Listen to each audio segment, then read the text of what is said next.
गायत्री बाल निकेतन डेगाना की online classes में आप सभी का स्वागत है, अभिनंदन है। कल हमने खाद्य पदार्थों में मिलावट में हमने कोल्ड ड्रिंक्स के बारे में पढ़ा था।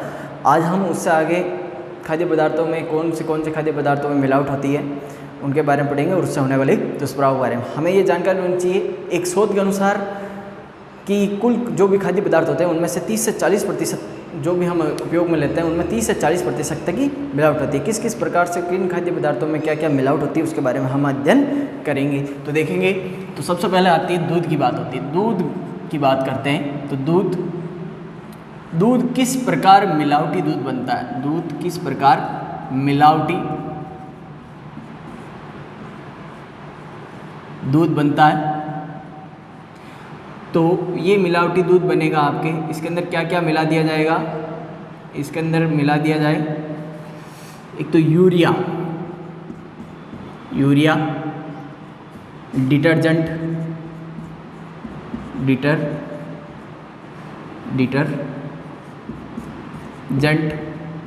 और पोस्टर कलर और सोडा। इन पदार्थों को मिला दिया जाने से दूध क्या बन जाता है और ज़्यादा बन जाता है। इसीलिए इन पदार्थों को मिला दिया जाता है दूध में, जिससे कि दूध की मात्रा अधिक बढ़ जाती है और वो दूध क्या होता है, प्योर न रहकर मिलावटी हो जाता है। एक शोध और रिसर्च के अनुसार ये पता चला है कि यूपी में लगभग 25% लोग, यूपी में रहने वाले जो 25% लोग हैं, 25% लोग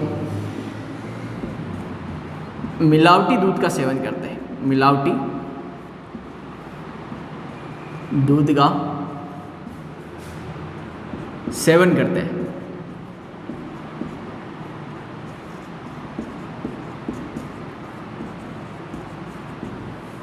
तो ये तो बहुत मतलब कि 1/4 भाग है जो मिलावटी दूध पीता है। उससे आगे हम बात करें तो पाउडर मिर्च भी दो होती है। पाउडर मिर्च में क्या होता है हम सभी जानते हैं, कभी सुना भी होगा कि भाई मिर्च के अंदर मिलावट है। तो वो मिर्च के अंदर मिलावट होती है वो ईंट के चूरे की मिलावट होती है। तो उसके अंदर किसकी मिलावट होती है, ईंट का चूरा। उसके बाद बात करें हम सरसों का जो तेल है, उसके अंदर क्या क्या मिलावट होती है। एक तो इसकी मिलावट होती है, इसके अंदर सत्यानाशी के बीज से जो तेल निकलता है, सत्यानाशी का जो बीज होता है वो भी पीले कलर का ही होता है, उसकी मिलावट होती है। तो सत्यानाशी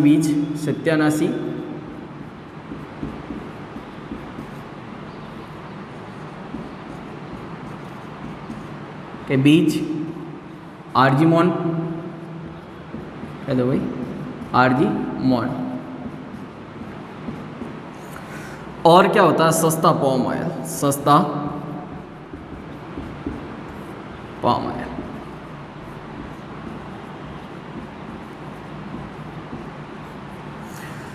और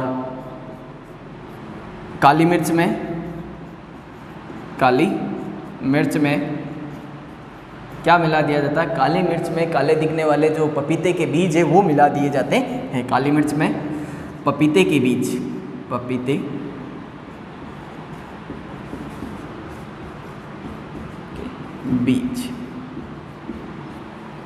सौंफ में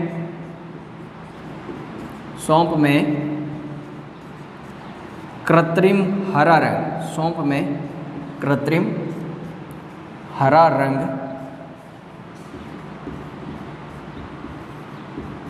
मिलाया जाता है। जो सौंफ होती है वो ज़्यादा गहरी हरी दिखती है, तो अर्थात उसका मतलब ये नहीं है कि वो सौंफ है जो अच्छी सौंफ है, क्या पता उसके अंदर कृत्रिम रंग भी हो सकता है। और जो हल्की दिखती है क्या पता वो प्योर सौंफ हो। इसलिए सौंफ को अच्छी बनाने के लिए, अच्छी दिखाने के लिए वो क्या करते हैं, कृत्रिम हरा रंग मिलाया जाता है।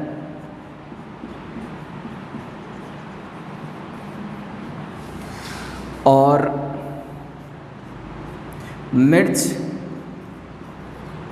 व धनिया में, मिर्च व धनिया में, मिर्च व धनिया में गंधक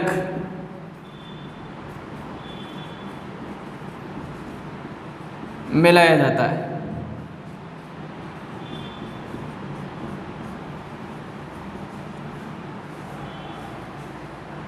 अब आगे मैं बात करूं तो इसके बाद गोभी जो बाज़ार में आप देखते हो, जो अच्छी गोभी दिखती है, वाइट कलर में दिखती है, आप बाज़ार जाते हो भाई सब्ज़ी खरीदने जाते हो, जो अच्छी दिखती है उसे आप खरीद लेते हो। तो जो गोभी आपको एकदम वाइट दिख रही है, उसका भी एक कारण है, उसके ऊपर किसका छिड़काव कर दिया जाता है, उस पर सिल्वर नाइट्रेट का छिड़काव कर दिया जाता है, जिसके कारण वो एकदम वाइट दिखती है और हमें अच्छी भी लगती है। तो गोभी के अंदर भी गोभी अच्छी दिखने का कारण क्या है, गोभी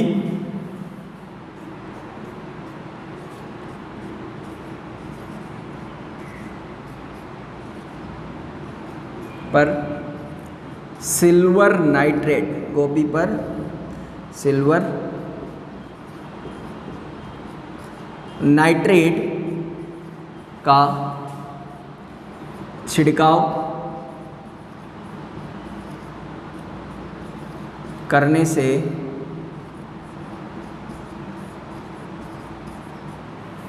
गोभी पर सिल्वर नाइट्रेट का छिड़काव करने से सफेदी आती है।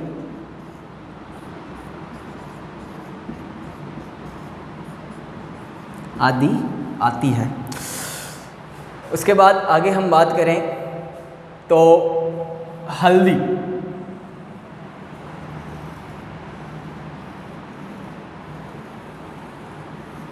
हल्दी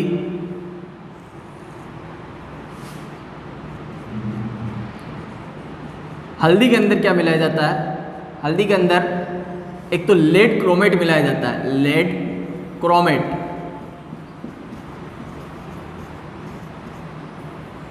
और क्या मिलाया जाता है, पीली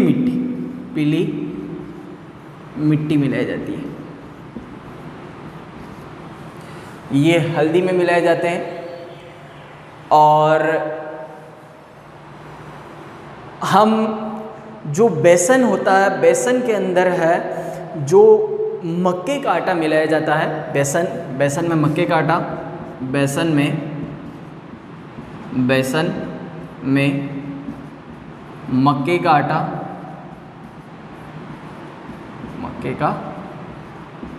आटा, और दाल, चने की दाल व अरहर की दाल में खंसारी दाल मिलाई जाती है, खंसारी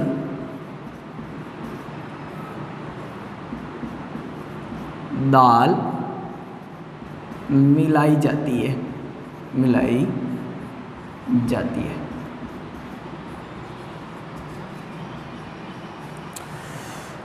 और चने व चावल, चने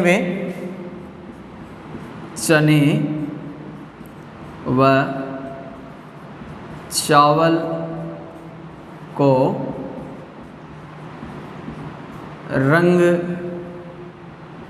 देने के लिए इन पर पॉलिश की जाती है। इन पर क्या की जाती है, पॉलिश की जाती ताकि अच्छे दिखे और अच्छे दाम प्राप्त हो। इस तरह के वो मिलावट किए जाते हैं। अब मार्केट में आप जाते हो, आपको फल फ्रूट और सब्जियां हैं जो किस प्रकार ताज़ी दिखती है, उन पर क्या छिड़काव किया जाता है कि वह ताज़ी दिखती है, उनके ऊपर कॉपर व लेड का छिड़काव किया जाता है, जिस कारण वह ताज़ी हमें दिखती है। तो लिखेंगे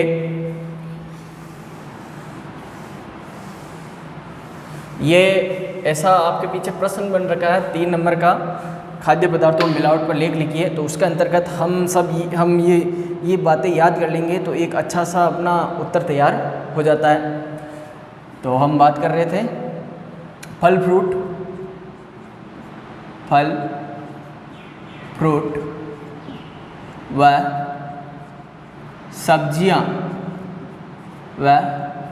सब्जियों को ताज़ा दिखाने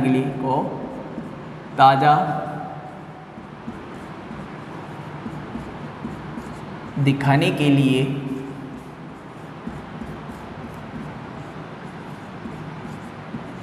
लेड व कॉपर का छिड़काव किया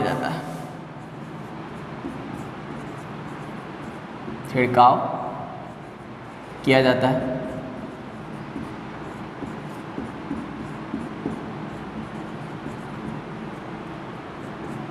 एक पॉइंट ये बन गया। अगला अपना पॉइंट है कि मिठाइयों वगैरह के अंदर भी ये रंग देने के लिए, अच्छा रंग देने के लिए रंगों का मिलावट करते हैं। तो इन रंगों के मिलावट से भी बहुत ही खतरनाक रोग होने की संभावना है। तो कौन से रोग होते हैं? तो मिठाइयों में मिलाए गए रंगों से, मिठाइयों में मिलाए गए रंगों से, जो कृत्रिम रंग है उन रंगों से क्या क्या हो जाता है? एक तो क्या हो जाता है? कैंसर। और क्या हो जाता है? हमारा जो डीएनए होता है, डीएनए में विकृति आ जाती है। हमारा जो डीएनए है, डीएनए में विकृति, ये चीज़ें हो जाती हैं। तो इन मिलावट को बहुत सारे दुष्प्रभाव भी है और भी अलग अलग चीज़ें हैं जिनके अंदर अलग अलग चीज़ें मिलाई जाती है और हमारी पाठ्य पुस्तक में इतनी हैं। और हम बात करें तो आजकल नकली मावा भी आता है जिनसे मिठाइयाँ बनती है, तो इनके बहुत सारे दुष्प्रभाव बहुत सारे, और आदमी मुनाफा बहुत कमाता है। अब ये इतनी सारी बात होने के बाद क्या इनका आज तक सरकार ने कोई ध्यान नहीं दिया? क्या सरकार ने कुछ नहीं किया? इन पर ध्यान सरकार का गया है और कई बार कार्यवाही भी हुई है, पर उस कार्यवाही का कोई फ़ायदा नहीं मिला, उचित समाधान नहीं मिला। क्यों नहीं मिला उसके बारे में जानेंगे कि सरकार ने एक नियम बनाया। सरकार ने एक नियम बनाया 1954 में एक नियम बनाया, खाद्य पदार्थ अल्प मिश्रण निषेध अधिनियम। इसके अंतर्गत जो भी दोषी पाया जाता है उसे सज़ा का प्रावधान है और उचित रूप से दंड दिया जाता है। नियम 65 के अंतर्गत आपसे पूछ लिया जाता है, प्रश्न में पूछ लिया जाता है कि कौन से नियम के अंतर्गत खाद्य पदार्थ में मिलावट के लिए जो दोषी पाया जाता है उसे सज़ा का प्रावधान है। तो नियम नंबर 65 कौन सा अधिनियम है? तो वो अधिनियम है खाद्य पदार्थ अल्प मिश्रण निषेध अधिनियम के नियम 65 के अंदर उसको सज़ा का प्रावधान है। आजकल दवायाँ भी नकली मिलने लगी है, दवायाँ भी बहुत सारी मिलावटें आती है, लगभग डुप्लीकेट आती है। उनके ऐड भी आते हैं कि भाई नकालों से सावधान, जो भी के अलग अलग ब्रांड के अलग नाम चेंज करके, थोड़ा सा स्पेलिंग में एक शब्द का चेंज करके अलग अलग प्रकार की जो दवाइयाँ दी जाती है वो भी नकली बहुत सारी चलने को चली है, बहुत सारी पकड़ी भी जाती है। उसके लिए एक औषधि विनिमय मासेलकर समिति का गठन किया गया। उस मासेलकर समिति ने अपने पूरे शोध किया इन सभी पर और अंतिम रूप से ये बताया कि जो भी कृत्रिम दवाएं बनाता है उनका इतना साइड इफेक्ट है, इतना प्रभाव पड़ता है कि जो भी ये कृत्रिम दवाएं बनाता है उसे मृत्यु दंड दिया जाना चाहिए। उसकी सिफारिश की है मासेलकर समिति ने, उसकी सिफारिश की है कि जो भी कृत्रिम दवाएं बनाता है, जो भी दोषी पाया जाता है उसको मृत्युदंड दिया जाना चाहिए। तो इस बात से आप ये समझ सकते हो कि कितना ज़्यादा घातक है ये कृत्रिम दवाएं बनाना। तो दवाइयों में मिलावट के लिए, दवाइयों में दवाइयों में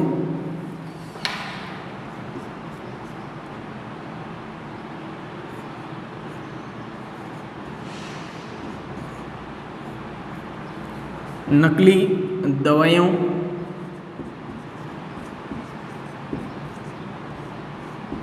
व औषधि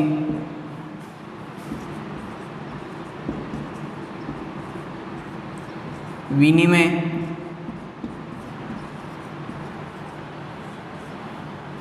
पर गठित माशेलकर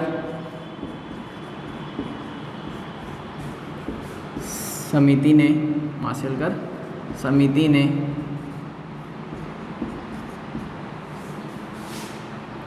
इन नकली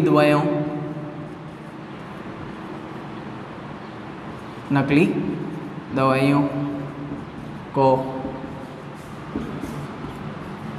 बनाने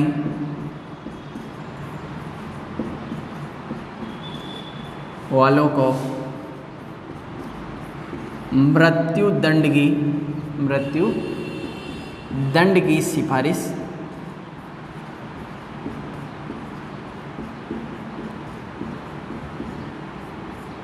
की है।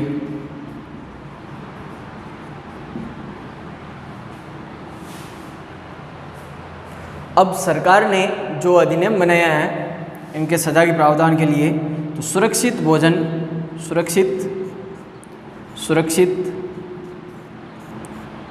भोजन के संदर्भ में सुरक्षित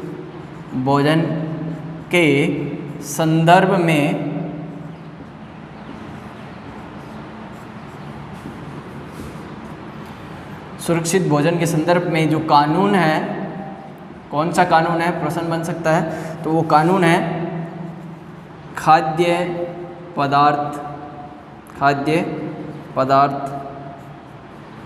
अल्प मिश्रण निषेध अधिनियम। खाद्य पदार्थ अल्प मिश्रण निषेध अधिनियम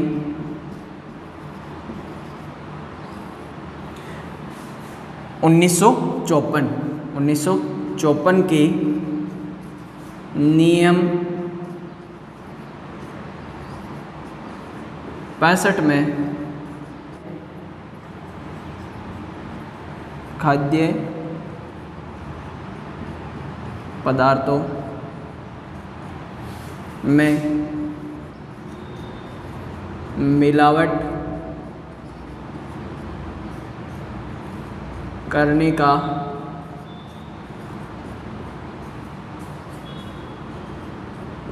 जो दोषी पाया जाता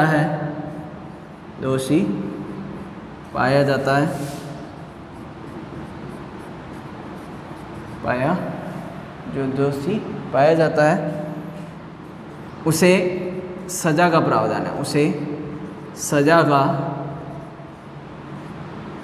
प्रावधान है, प्रावधान है।